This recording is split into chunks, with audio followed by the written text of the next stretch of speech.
సీత ఓ సముద్రం లాంటిది. తనలో ఎదురైన ఎన్నో అలజడుల వల్ల తన భావాలు మారినా కానీ స్వభావానికి మాత్రం మార్చుకోలేదు సీత. మనం సముద్రంతో సెల్ఫీ తీసుకుంటే మొత్తం సముద్రమే సెల్ఫీలో చెక్కదు కదా. అలానే ఒట్టి సీతని లవ్ చేసినంత మాత్రాన సముద్రం అంత లోతైన సీత మనసు అర్థమైనట్లు కాదు కదా. ఆ మాటకొస్తే సముద్రం పొంగితే సంతూర్ సోప్తో స్నానం కాదు చేయాల్సింది, స్విమ్మింగ్ నేర్చుకొని ఉండాలి. అలా ఆడవారి సముద్రం అంత మనసును ఈదే వయసుకి ఓపిక పోయిన నాకు సీతని అర్థం చేసుకోవాల్సిన టైంని వ్యర్థం చేశాననిపించింది.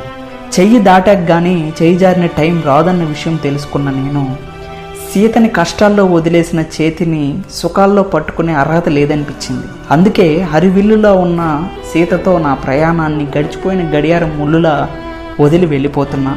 నా ప్రేమ కోసం ప్రేమించిన వాళ్ళను కూడా వదిలే నిస్వార్థమైన ప్రేమ నాలో పుట్టింది. అందుకే ప్రేమని సముద్రం లాంటిది అంటాం. కానీ